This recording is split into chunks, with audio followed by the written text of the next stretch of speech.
Okay. Thank you so much, Mr. Ekpe, for joining us today. As you know, we are conducting a few sort of interviews with keynotes at the Columbia Africa Economic Forum. It's our 10-year anniversary. We've been doing this for 10 years, so we're trying to document as many sort of key important moments from the conference. So you just delivered a wonderful keynote, as far as I'm concerned, in my own opinion. You have a finance background. You've recorded more than 3 decades of success in the finance industry, but you were able to deliver your message in layman's terms where people like me, we don't have a finance background, we got it. We got the call to action. So talk to me a little bit about the catalyst for your success. I mean, you've been doing this, you've been in finance for over 3 decades. Talk to me a little bit about the catalyst for your success. Well, first of all, let me say thank you for this opportunity, and to you and the team here who've been going on with this in my view, very positive message about Africa, because that's always not understood, that Africa is making progress. Yes. There are bound to be 1 or 2 setbacks as we go along, but that is not the story. The fundamental story is a very positive one. I think in terms of success is always relative. I really don't see that one has been successful. I think it has been 2 things. One is you're always part of a team, and I think I was lucky in the sense that I was fortunate in getting a team of very committed Africans of various nationalities who shared a common purpose and a common dream that Africans can make a difference. Yes. And that Africans have the courage to look at Africa in a very positive and pragmatic way. I think Ecobank, which again I must say is still work in progress because it's still a young institution, it's only 25 years old, has pointed to the rest of Africa and Africans that yes, we can take a bet on Africa, and that bet can be a good one. Yes. I think to me that's the most important message. Yes, definitely. And you've talked a lot today about Africans sort of investing in ourselves and doing more to sort of tell our own stories. And it sounds like that was sort of the framework of your work, even though it was from a finance perspective, but the framework of your work within Ecobank. As you know, it's a 10-year anniversary of the Economic Forum at Columbia. We're going to be doing this every year. We're celebrating this year a decade of partnerships, of wonderful keynotes like yours. What advice do you have for the university as we enter a new, sort of the 11th year of doing this? What advice do you have for us? You've attended several of these conferences anyway. Yes, I think first of all, I think the university must be congratulated on this initiative and how long they've kept it going. And I'm sure it's had to go through fairly difficult times because things don't go on for that long without having to face some form of adversity. Yeah. But I think my major interest is how we can take this and create a new type of African who sees Africa beyond just seeing Africa positively, takes specific action to actualize their hopes and their ambitions. Exactly. I think that you have here a bunch of very talented young Africans with very different backgrounds. I was speaking to some of them. I was really, really excited about the backgrounds. And the challenge for us is how do we harness that? How do we take that beyond the seminar, beyond the conferences, into changes and ambitions and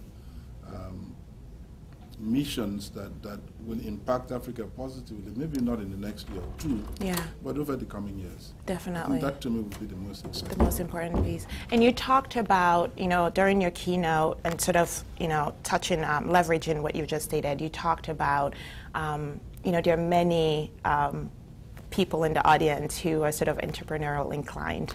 They want to go back to Africa. They've gotten this, world-class education at Columbia University and now want to go back to either, start their own initiative or to sort of work for some entity back there. But there was a point that you made, and I think it's one that I'm yet to sort of hear that kind of recommendation, is the fact that it may not necessarily make sense to go back. It might make sense to sort of work for a company here, become the African expert, and then channel maybe, sort of foreign, investment opportunities back home.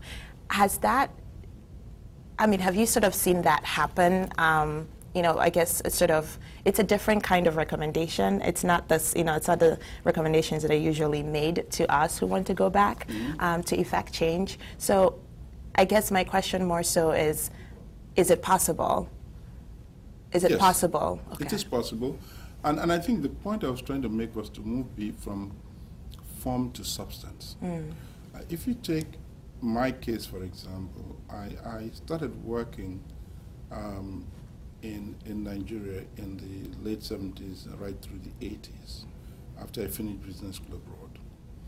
And I took the view that I wanted to go abroad after that because I thought I could help Nigeria and Africa, because I'm really fundamentally Pan-Africanist. I think where you're born is an accident.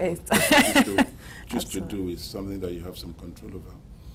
And I thought that I could do that better working out of London. And I think most people understand now that I'm really a Pan-Africanist in the true sense of the word. And that is important because we have to look at the continent. Yes. The continent is not big enough for us to start dividing it unnecessarily. Yeah. But if you take young people coming out now, what are their choices? One is that you get a job here, you decide to go back and become an entrepreneur, or go back and work for a company there. Now, the point I was trying to make is not that those other two are not interesting or good career prospects if you choose to go that way. Okay. But I think the third one that's being completely ignored is that you could do very well with a company here and help that company to expand into Africa. Absolutely. And that just because you stay here and decide to do that doesn't make you any less African than the guy who goes to Africa. Absolutely. There's almost a feeling of almost betrayal that if I don't go to Africa, I'm betraying Africa. That is not true. You're African wherever you are. And that's why I was trying to get beyond the form to say this is the substance of what we're trying to do, making change, irrespective of where you are. Yes, absolutely. Wonderful advice. I mean, you know, your keynote, like I said, was just amazing, and you had these nuggets of wisdom that everyone, looking around the room, everyone's sort of nodding their heads in acknowledgement, and, you know, and it's wonderful to sort of end on that message, that take-home message is that you can effect change for our continent, regardless of wherever you are. So our last question, you are retired, yet you are still working. I'm active. You're still active.